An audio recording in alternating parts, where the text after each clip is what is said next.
Hello, good morning everyone. आप सभी का स्वागत है विशेष फिजिक्स की ऑनलाइन क्लास में।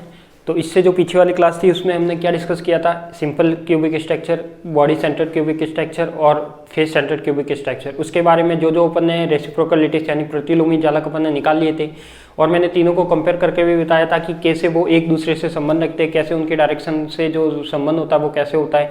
बीसीसी का जो रेसिप्रोकल होता है वो एफसीसी का लेटिस होता है और ऐसे ही एफसीसी का लेटिस होता है वो बीसीसी का रेसिप्रोकल होता है। इस टाइप से मैंने संबंध आपको क्लियरली वेरीफाई कर दिया था। आज अपने पास एक दो थ्योरम आ रही है उसी से रिलेटेड, रेसिप्रोकल लेटिस से रिलेटेड। तो देखो थ्योरम क्या है आपके पास, ये कह रही है कि प्रत्येक प्रतिलोमी सदिश, प्रत्येक जालक सदिश, क्या लिखा हुआ है कि प्रत्येक प्रतिलोमी सदिश, क्या बात कर रहा है, प्रत्येक प्रतिलोमी सदिश। अब आप जानते हो कि प्रत्येक प्रतिलोमी सदिश क्या होता है, या तो ए स्टार होगा या बी स्टार होगा या सी स्टार होगा, यही तो होगा। फिर कह रहा है प्रत्येक प्रतिलोमी सदिश प्रत्यक्ष जालक के संगत सदिश के अभिलंबवत होता है। अब इसका मीनिंग क्या हुआ, पहले तो इसका वर्ड मीनिंग समझो, ये क्या कहना चाहता है कि कोई भी प्रतिलोमी सदिश होता है, हम जानते हैं ये प्रतिलोमी सदिश हो गए, प्रत्यक्ष जालक के संगत सदिश के लंबवत। अब प्रत्यक्ष जालक के संगत यानी मैं यहाँ पे मैं क्या लेता हूँ, इसका जो अभिलंबवत होगा यानी ये जो मैंने तल माना है वो क्या मान लिया मैंने, सिग्मा एच के एल मान लिया। क्या मान लिया मैंने, सिग्मा एच के एल।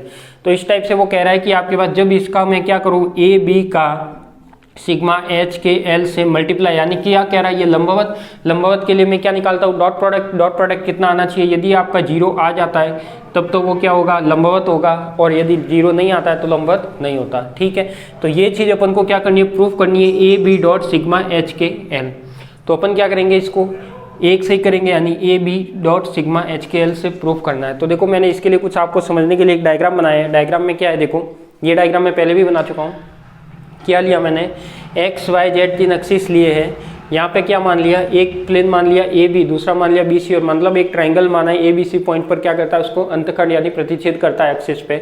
उसके लिए मैंने क्या माना, यहाँ पे कोई भी प्लेन मान लिया, क्या है इसका, सिग्मा एच के एल। तो ये क्या हो गया आपका प्लेन हो गया। इससे अब ये ओ से बी की दूरी यानी ये अंतखंड की दूरी, अंतखंड की दूरी में पहले आपको बता चुका हूँ कैसे निकालते हैं।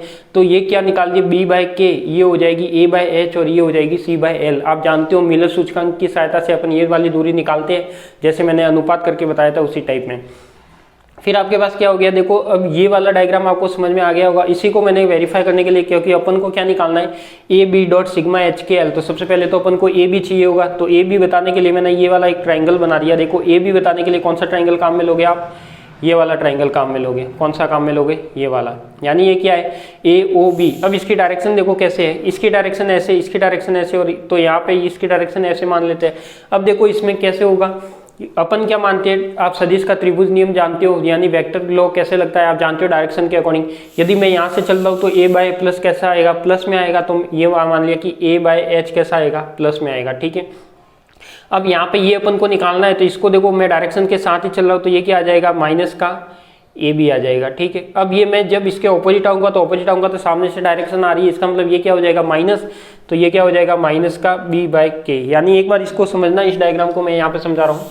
देखो यहाँ से क्या था, ए बाय एच, तो ये तो मैंने लिख दिया ए बाय एच। ठीक है, फिर मैंने क्या किया, यहाँ से जब इस डायरेक्शन में चलता हूँ तो ये क्या आ जाएगा, प्लस का ए बी।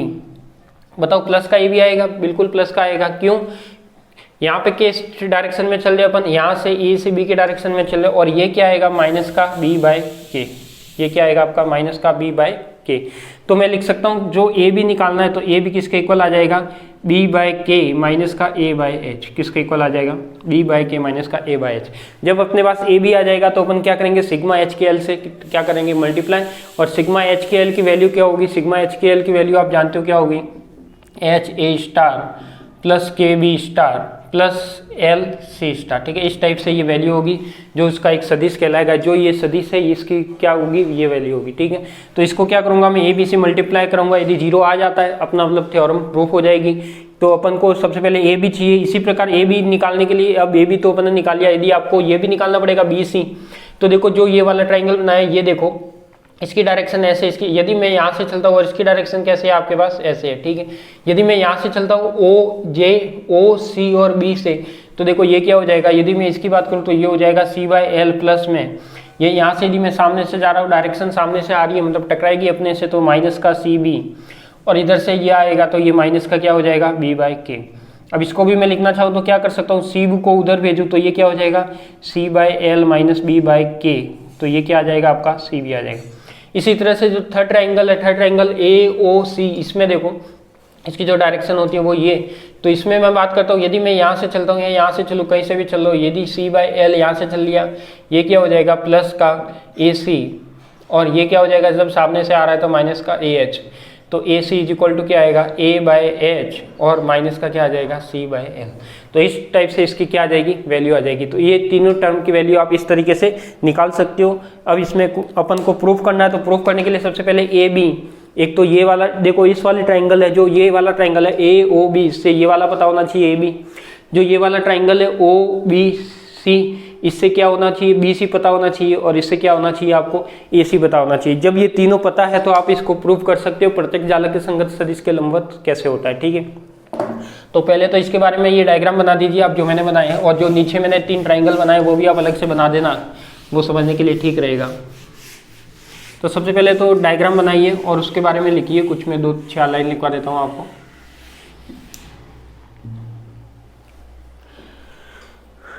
डायग्राम बना दो।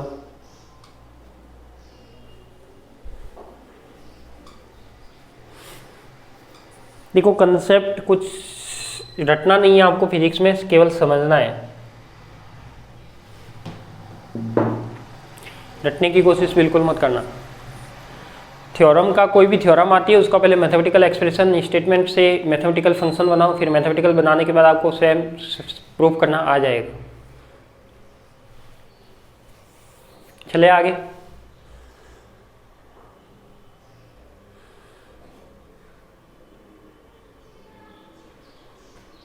चलो चलते हैं। चलो नेक्स्ट लिखो। इसमें लिखो हम जानते हैं कि 2 सदिश अभिलंबवत होते हैं। इसमें हम जो हम जानते हैं वो लिख लो, क्या क्या माना है मैंने वो मैं लिखवा देता हूँ। हम जानते हैं कि 2 सदिश अभिलंबवत होते हैं। हम जानते हैं कि 2 सदिश अभिलंबवत होते हैं जब उनका अदिश गुणनफल 0 के बराबर आ जाए। जब उनका अदिश गुणनफल 0 के बराबर आ जाए। हम जानते हैं कि 2 सदिश अभिलंबवत होते हैं जब उनका अदिश गुणनफल 0 के बराबर आ जाए।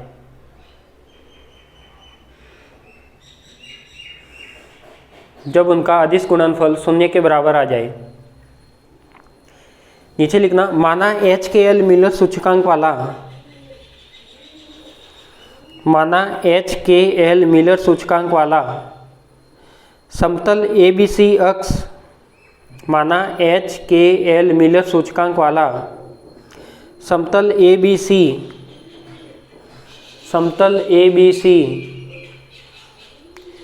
अक्ष A को, अब अक्ष कौन सा लिखना, अक्ष आप कैपिटल A लिखना, ठीक है, या फिर आप अक्ष लिख लेना OA, ऐसे लिख लेना OA को, ठीक है। अक्ष OA को A बाय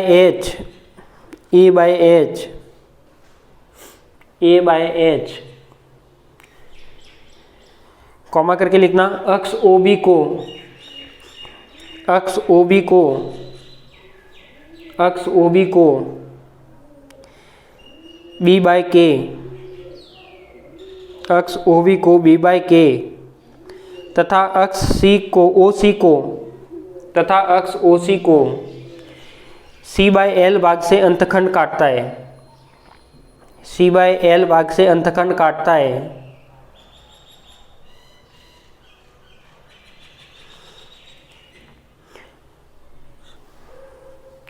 तो अब मैं यहाँ पे क्या लिख लेता हूँ, सबसे पहले तो मैं इन ट्राइंगल के जो तीनों के बीच की डिस्टेंस आ रही है वो लिख लेता हूँ। तो देखो फर्स्ट ट्राइंगल कौन सा लिया था अपन ने, फर्स्ट ट्राइंगल लिया था अपन ने OA और B, क्या लिया था अपन ने OB में सदिश विभाजन से या सदिश के नियम से,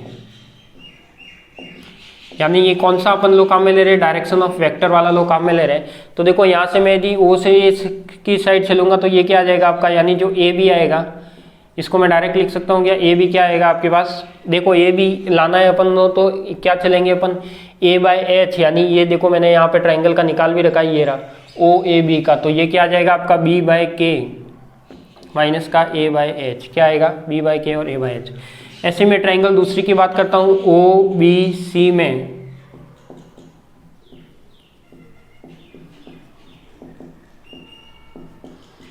ये क्या आ जाएगा आपका OBC में, यदि OBC की बात करता हूँ तो ये आ जाएगा C/L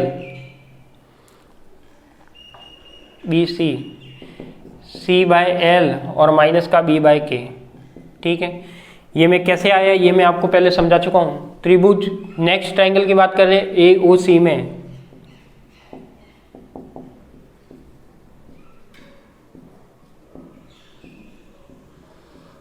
AOC में तो ये कितना आ जाएगा आपका, AOC की बात करेंगे तो देखो इसको मैंने लिखा नहीं है तो इसका देखो कितना आएगा, जब मैं यहाँ से चलता हूँ तो A/H माइनस का AC, यहाँ से चलूँगा तो माइनस का AC और माइनस का C/L, तो AC कहाँ जाएगा अपना, उधर जाएगा, तो ये क्या रहेगा A/H माइनस का C/L, यानी A/H माइनस का C/L, और ये कितना हो जाएगा आपका AC। यहाँ तक किसी को कोई प्रॉब्लम नहीं होगी। क्या किया मैंने, केवल तीनों ट्रायंगल मान के डिस्टेंस निकाली है जो सदिश त्रिभुज नियम था उसके, या फिर वेक्टर ऑफ लॉ से। अब यहाँ पे क्या करते हैं अपन, ये तो लिख लिया तो एक बार इतना लिख लीजिए, फिर मैं 2 लाइन लिखा के फिर अपन इसको और भी प्रूफ करते हैं। ये तीनों इक्वेशन लिख दीजिए।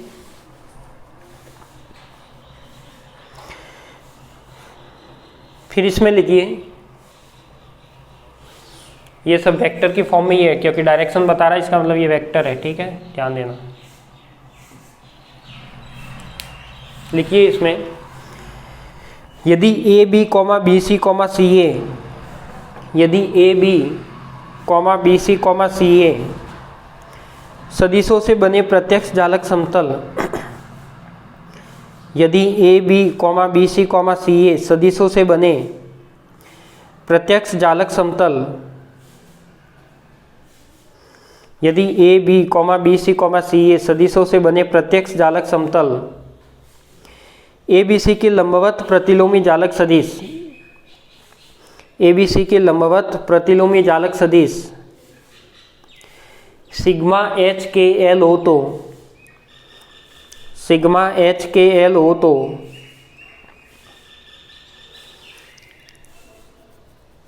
सिग्मा HKL हो तो इन सदिशों का सिग्मा HKL के साथ, इन सदिशों का सिग्मा HKL के साथ अदिश गुणनफल शून्य होगा। इन सदिशों का सिग्मा HKL के साथ अदिश गुणनफल शून्य होगा। अब ये कैसे करेंगे, देखो यहाँ पे मैंने सिग्मा आपको बताया था, सिग्मा HKL क्या होता है, तो सिग्मा HKL क्या होता है आपके पास, देखो HA star plus KB star plus L और C स्टार, ये होता है। अब मैं क्या करूँगा, ये जब आपका क्या है सिग्मा HKL, अपन को क्या प्रूफ करना है कि जो प्रत्यक्ष जालक होता है तो प्रत्यक्ष जालक का तल मान लिया ये उसके संगत सदिश के अभिलंबवत होता है, यानी मैं अभिलंबवत के लिए क्या करूँगा, AB का मल्टीप्लाई करूँगा सिग्मा HKL से। यदि वो 0 आ जाता है जब, तो ये क्या होगा, अपनी थ्योरम प्रूफ हो जाएगी। तो देखो यहाँ पे AB क्या है आपका, AB है आपके पास B/K माइनस का A/H, तो ये A/H, सिग्मा HKL क्या हो जाएगा HA star plus KB star plus LC star. जब मैं इसका मल्टीप्लाई करूंगा तो ये क्या आएगा, देखो मल्टीप्लाई मैं यहाँ कर दूं, देखो जब मल्टीप्लाई करूंगा तो B/A का उस पूरे ब्रैकेट के साथ होगा और A/H का इस पूरे ब्रैकेट के साथ होगा। तो जब मैं B/K करूंगा तो ये क्या हो जाएगा आपका HA स्टार प्लस का KB स्टार प्लस का LC स्टार। ठीक है, माइनस का क्या हो जाएगा A/H, माइनस का क्या हो जाएगा A/H, और ये हो जाएगा वापस यही ब्रैकेट, यानी HA star plus KB star plus का LC स्टार। अब देखो यहाँ पे जब मल्टीप्लाई करोगे तो ये चीज़ ध्यान रखना कि जब आप A स्टार A या AA स्टार करोगे या B स्टार करोगे या B स्टार B करोगे या C स्टार C करोगे, इस टाइप का जो रिलेशन आएगा वो तो क्या आएगा आपका 1। बाकी जब A स्टार B और ऐसे ही B स्टार C, ऐसे ही A स्टार C या ऐसे ही A स्टार B, यदि इस टाइप का करोगे या फिर AB स्टार इस टाइप का कोई मल्टीप्लाई होगा तो वो क्या आएगा आपका 0 आएगा। आप जानते हो पहले से ही, क्यों, क्योंकि ये कैसा है डॉट प्रोडक्ट ही तो है, तो डॉट प्रोडक्ट क्या बताएगा, यही तो बताएगा। तो ये क्या हो जाएगा, देखो यदि इसमें मैं मल्टीप्लाई करता हूँ तो किसका मल्टीप्लाई करूँ, A स्टार का A स्टार के साथ मल्टीप्लाई होगा, तो बताओ यहाँ पे क्या आएगा, बताओ।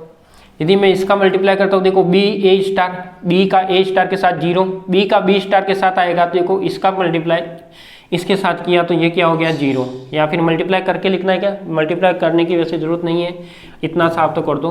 1/k ऐसे का ऐसे लिख दिया, h ऐसे का ऐसे, ये मैंने क्या लिख दिया बी ए star plus K B B star plus का एल बी सी का स्टार, ठीक है। ऐसे ही क्या हो जाएगा माइनस का 1/h ऐसे का ऐसे, और ए स्टार और साथ में क्या है h है तो ये h ऐसे का ऐसे, प्लस का ये माइनस हो जाएगा, ये भी क्यों सॉरी माइनस तो बाहर ही है, तो ये क्या हो जाएगा प्लस ए के है तो के हो जाएगा ए बी स्टार, और ये क्या हो जाएगा प्लस का एल ए सी स्टार, ठीक है। और आप जानते हो ये वाली टर्म क्या देगी अपन को, ये वाली टर्म 0 देगा, ये वाली टर्म 1 देगा, ये 0 देगा, बी सी स्टार 0 देगा, ए स्टार 1 देगा, ये 0 देगा और ये 0 देगा। जब ये वाली टर्म आप जानते हो तो इसको मैं इस तरीके से लिख सकता हूँ, देखो ये सब ये दो टर्म तो क्या बचेगा के से के कट के क्या बचेगा बी बी स्टार, और माइनस का क्या बचेगा एच से एच कटेगा तो ए स्टार। और इसकी वैल्यू आप जानते हो कि ए स्टार ए या फिर ए स्टार की वैल्यू कितनी होती है आपकी 1 होती है।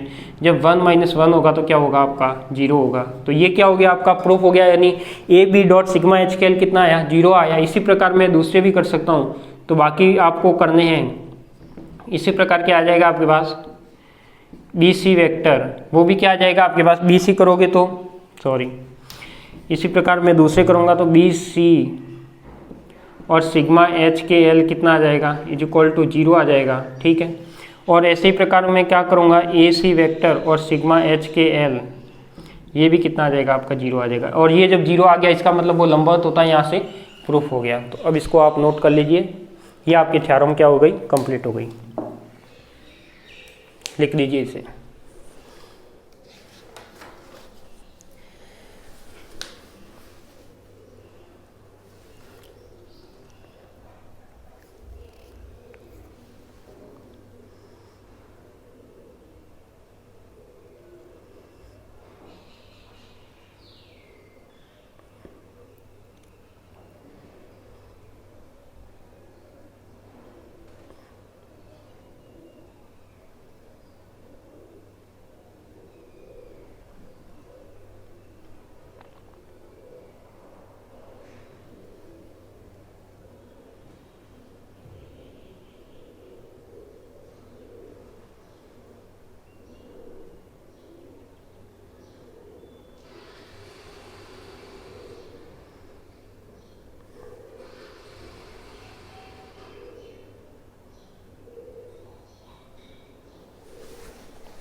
ऊपर का आपको दिख रहा है या नहीं दिख रहा, जो थ्योरम है वो प्रत्येक प्रतिलोमी सदिश प्रत्येक चालक के संगत सदिश के लंबवत होता है, ठीक है।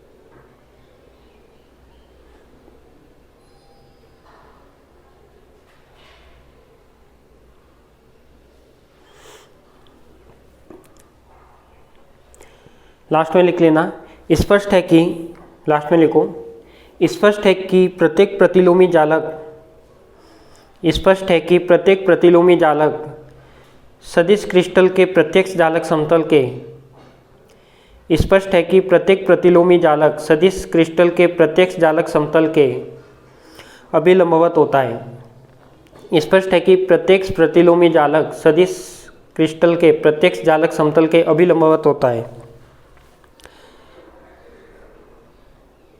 नेक्स्ट थ्योरम लिख दो फिर एक, ये भी इस पर भी आप इम्पोर्टेंट लगा देना, क्या लगा देना आप इम्पोर्टेंट लगा देना, ठीक है। तो ये भी कई बार एग्जाम में पूछी गई है और पूछी जा सकती है, तो आपको कर सकते हो बिना देखे। अब तो नेक्स्ट थ्योरम लगाओ।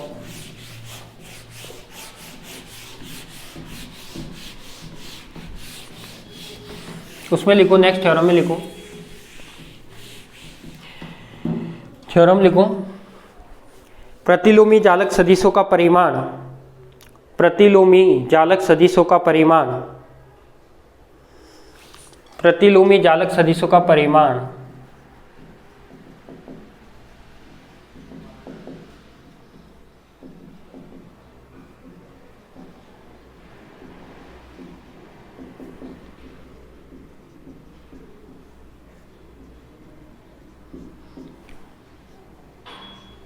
प्रतिलोमी जालक सदिशों का परिमाण सिग्मा एच के एल प्रत्यक्ष जालक समतल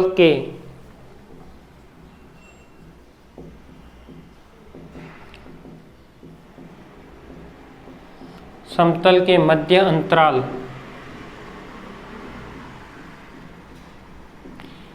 अंतराल यानी डी एच के एल के व्युत्क्रम के बराबर होता है, के व्युत्क्रम होता है।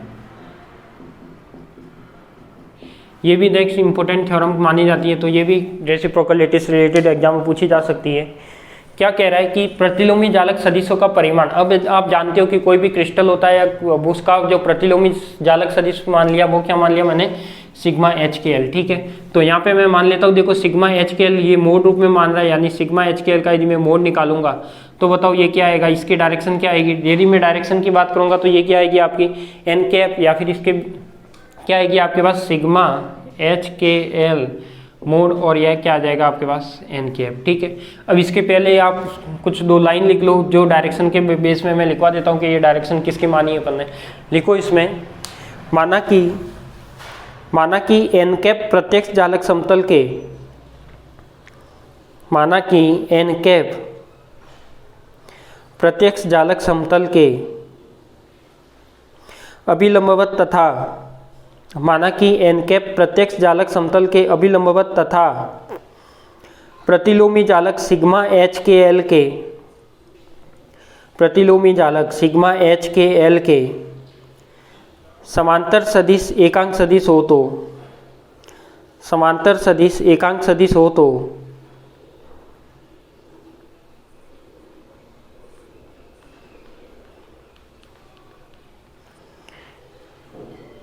एकांक सदिश हो तो।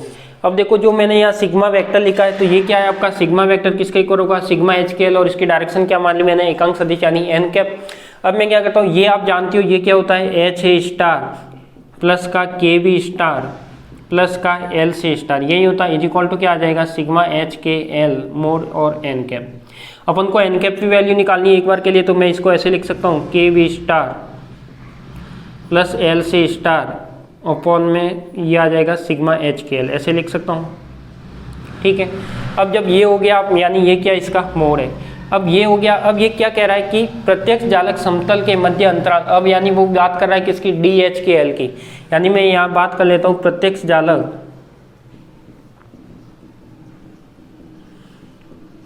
जालक के मध्य अंतराल, क्या अंतराल, तो अंतराल आप कितना होते हो, तल के बीच में जो अंतराल होता है वो जानते हो आप कितना होता है, डी एच के एल होता है, क्या होता है डी एच के एल। अब ये क्या होगा, जब डी एच के एल है, यदि मैं इसकी डायरेक्शन लिखूँ तो इसका अंतखंड काटेगा वो क्या आएगा आपके पास ए बाय एच, और इसकी डायरेक्शन लिखना चाहूँ तो क्या आ जाएगी एन कैप।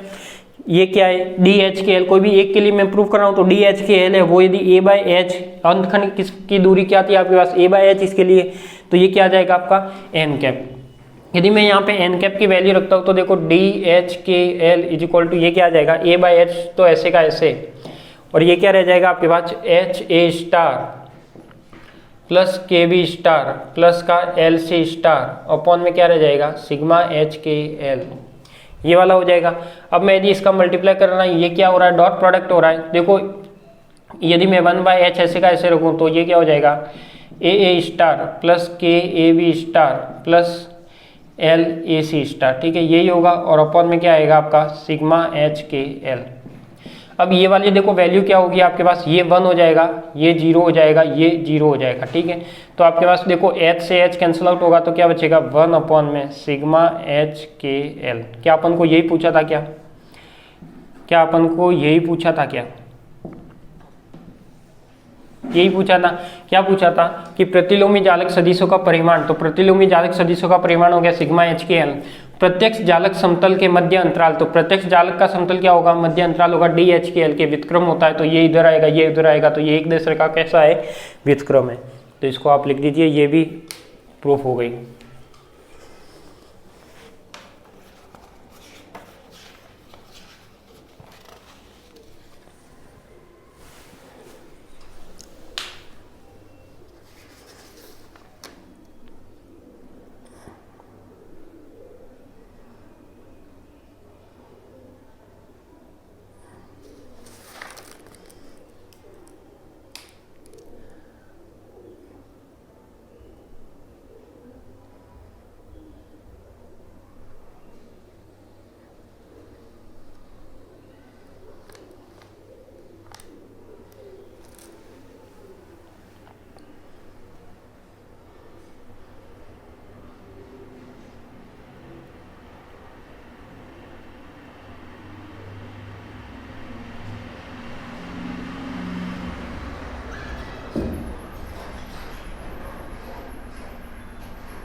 लिख दिया, चले आगे।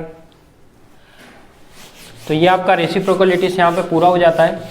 एक आपके पास कुछ प्रतिबंध है, 2 प्रतिबंध है आपके सिलेबस में, मतलब उस कभी पूछे नहीं गए पर अपन को रिस्क नहीं लेनी है, अपन को कंप्लीट सिलेबस पढ़ना है। तो उसमें 2 प्रतिबंध है एक्स किरण के लिए, तो वो मैं आपको पहले बता देता हूँ, छोटे से है कि एक्स किरणों के लिए जो आपका टॉपिक है वो क्या है, क्रिस्टल से एक्स किरण प्रकीर्णन के लिए प्रतिबंध। क्रिस्टल से एक्स किरण प्रकीर्णन के लिए प्रतिबंध। 2 प्रतिबंध है इसके, तो दोनों में करवाऊंगा, छोटे से, ज़्यादा भी नहीं है। तो लिखो इसमें क्या है, क्रिस्टल से एक्स किरणों के लिए जो प्रतिबंध होता है, यानी जो कोई भी क्रिस्टल होता है उससे एक्स किरण जब भी इंसिडेंट होती है और वहाँ से क्या स्कैटरिंग होती है, कैसे उसका डिफ्लेक्शन होता है, उसके लिए 2 प्रतिबंध माने गए। तो कई बार एग्जाम में या कॉम्पिटिशन एग्जाम में प्रतिबंध आपसे पूछे जाते हैं, तो उसके बारे में लिख लीजिए, कुछ थ्योरी लिखिए, फिर इसका मैथमेटिकल एक्सटेंशन बताते हैं। लिखिए एक्स किरणों के प्रकीर्णन के लिए 2 प्रतिबंध है। एक्स किरणों के प्रकीर्णन के लिए 2 प्रतिबंध है। नई लाइन से लिखना, माना किसी क्रिस्टल पर आपतित एक्स किरणों की आवृत्ति ओमेगा, माना किसी क्रिस्टल पर आपतित एक्स किरणों की आवृत्ति ओमेगा तथा तरंग सदिश के है। आवृत्ति क्या क्या है अपन ने माना है, आवृत्ति तो मानी ओमेगा तथा तरंग सदिश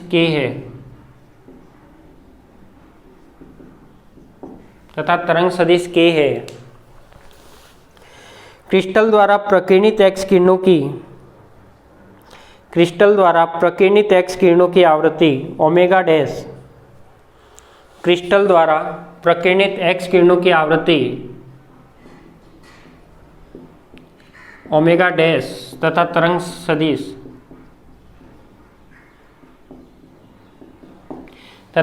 सदिश के डैश है। तो आपतित एक्स किरणों की ऊर्जा, आपतित एक्स किरणों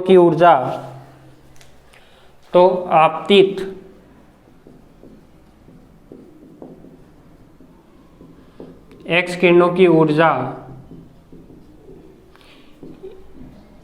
E equal to H cut omega है तथा आपतित एक्स किरण का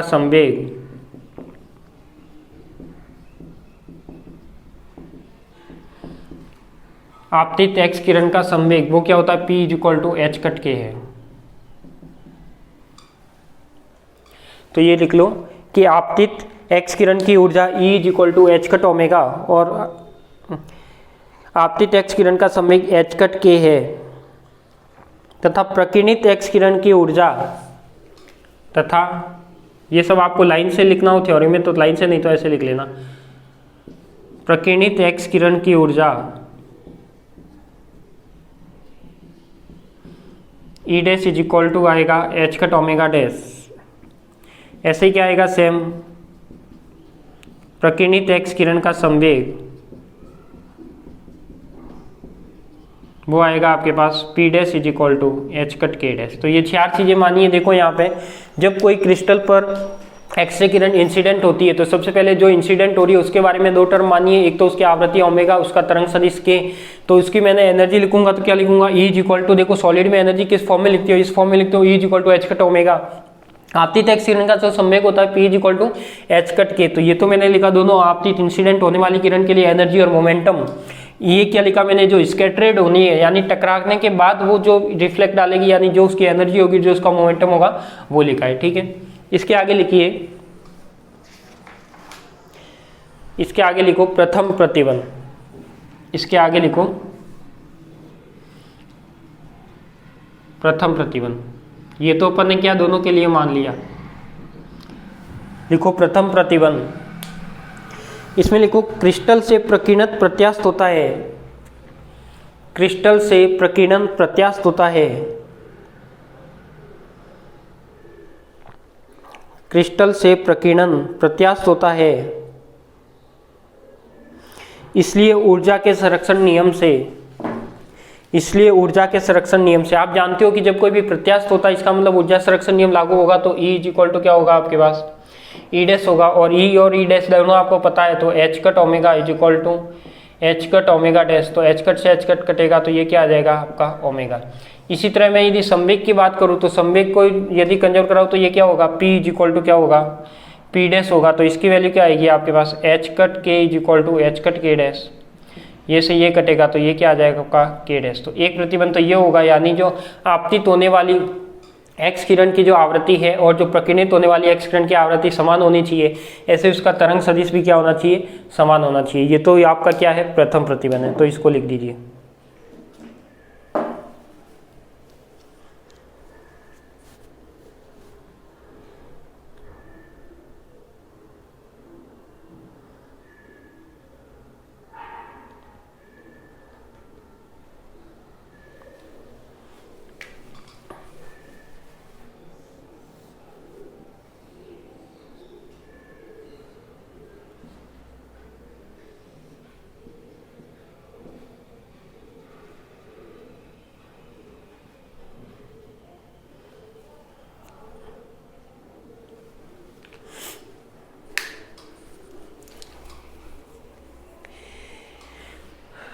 लिख दिया। इसके आगे लिख लो, आप 2 लाइन लिख लो। इसमें लिखो कि आपतित एवं प्रकीर्णित, आपतित एवं प्रकीर्णित एक्स किरणों की आवृत्तियां समान होनी चाहिए, आपतित एवं प्रकीर्णित एक्स किरणों की आवृत्तियां समान होनी चाहिए, आपतित एवं प्रकीर्णित एक्स किरणों की आवृत्तियां समान होनी चाहिए। फिर लगाओ आप द्वितीय प्रतिबंध, फिर लगाओ द्वितीय प्रतिबंध।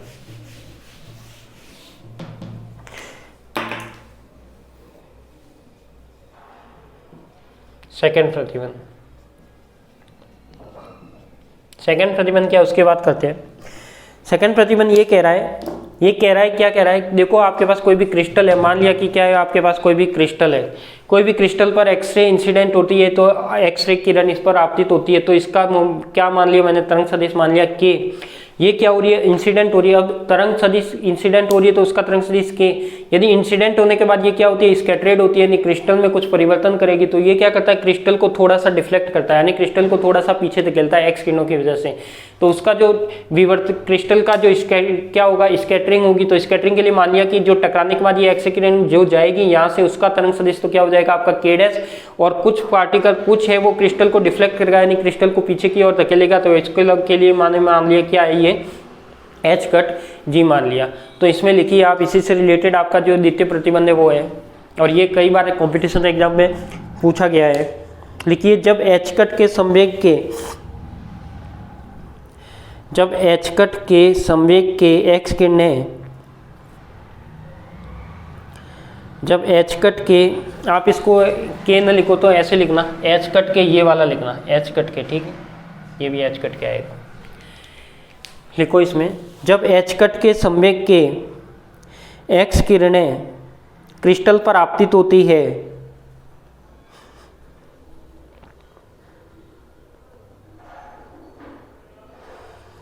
जब एच कट के संवेग के एक्स किरणें क्रिस्टल पर आपतित होती है तो माना एच कट के डैश संवेग के, तो माना एच कट के डैश, यानी एच कट के डैश कौन सा, ये वाला, स्कैटरिंग होने के बाद एच कट के डैश संवेग के एक्स किरणें क्रिस्टल से प्रकीर्णित हो जाती है, एक्स किरणें क्रिस्टल से प्रकीर्णित हो जाती है तथा क्रिस्टल स्वयं एच कट जी संवेग से, तथा क्रिस्टल स्वयं एच कट जी संवेग से प्रतिक्षिप्त हो जाता है, प्रतिक्षिप्त हो जाता है, प्रतिक्षिप्त हो जाता है।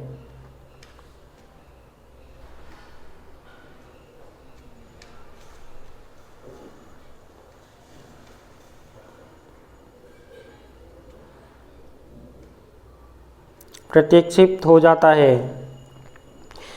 तो क्या लिखा यहाँ पे, प्रतिक्षिप्त होने का मतलब क्या होगा, ये क्या कह रहा है कि आपके पास जो भी इंसिडेंट होके आ रही है एक्सरे, उसका मोमेंटम कितना है, उसका मोमेंटम मान लिया कितना है आपका, एच कट के, यहाँ पे एक कंजर्वेशन लॉ लगा रहे हैं, स्कैटरेड होने के बाद ये कितना हो जाएगा, H cut K dash plus का क्या हो जाएगा, एच कट जी, क्योंकि ये एच जी से क्रिस्टल भी डिफ्लेक्शन हो रहा है, यानी वो भी कुछ प्रतिक्षिप्त हो रहा है, उसकी जगह चेंज हो रही है, कितनी हो रही है। तो यहाँ पे देखो, ये जब क्रिस्टल क्या हो रहा है, थोड़ा सा पीछे की ओर चला, यानी इसकी डायरेक्शन कैसे आनी चाहिए, जी इज इक्वल टू कैसा आना चाहिए आपका, माइनस आना चाहिए। तो H cut K is equal to H cut K dash, और ये क्या आ जाएगा, माइनस एच कट, एच से एच क्या हो जाएगा, कैंसिल, तो ये क्या हो जाएगा, के डैश माइनस का जी। यदि मैं के डैश निकालना चाहूँ तो ये क्या आ जाएगा, के प्लस का जी, ठीक है। यदि मैं इसका स्क्वायर करता हूँ स्वयं के साथ तो ये क्या आ जाएगा, K dash square is equal to K square plus G square plus 2k और जी, ये सब भी क्या है आपके पास, वेक्टर ही है, ध्यान रखना, क्या है आपके पास, स्क्वायर किया तो स्क्वायर में तो वेक्टर नहीं आएगा, तो ये क्या है 2kg, ठीक है, ये क्या आ जाएगा, वेक्टर। अब मैं जानता हूँ यहाँ से जो फर्स्ट प्रतिबंध पढ़ा था उसमें क्या पढ़ा था कि k इज इक्वल टू क्या होता है, के डैश होता है। फर्स्ट प्रतिबंध से क्या था, फर्स्ट प्रतिबंध से पढ़ा कि एक तो omega is equal to omega dash और K is equal to K dash, तो यहाँ पे क्या हो जाएगा, K is equal to K dash, तो मैं यहाँ पे के डैश रख सकता हूँ, के dash square plus G square और प्लस 2k डॉट जी। इसमें कैंसिल आउट होगा तो देखो क्या क्या कैंसिल आउट होगा, कैंसिल आउट होगा, एक तो ये वाला होगा और एक ये वाला होगा, तो ये क्या आएगा, G square plus 2k dot G is equal to 0, ये आएगा। कई बार ये एग्जाम में पूछा गया है, बहुत ही इंपॉर्टेंट रिलेशन है जो ये सेकंड वाला है, फर्स्ट तो ठीक है पर सेकंड वाला इंपॉर्टेंट है, तो इसको नोट कर लीजिए। तो फर्स्ट प्रतिबंध क्या था कि आपतित होने वाली और प्रकीर्णित होने वाली की आवृत्ति होती है वो समान होती है, उसका मोमेंटम होता है वो समान होता है। सेकंड क्या है आपके पास कि किसी भी क्रिस्टल पर मैं एक्स किरणें आपतित कराता हूँ तो उसमें क्या होता है, क्रिस्टल थोड़ा सा प्रतिक्षिप्त हो जाता है, उसका जगह चेंज हो जाती है, कितना होगा उसका मोमेंटम, उसका चेंज मोमेंटम कितना होगा, पहले क्या था, एच कट के था, स्कैटर्ड होने के बाद क्या हो गया, एच कट के डैश और क्रिस्टल जो पीछे की ओर जाएगा उसको भी मोमेंटम होगा कुछ ना कुछ, तो वो मोमेंटम मैंने कितना माना है, एच कट जी माना है, ठीक है, कितना माना है, एच कट जी माना है। ये भी आपका क्या है, डिस्टेंस नहीं है, एक तरह से मोमेंटम है, ये ध्यान रखना, ठीक है, क्योंकि मैंने यहाँ क्या करवाया है, संवेग संरक्षण नियम काम में लिया, तो ये एच कट जी इसीलिए लिखा है, लिख लीजिए इसे।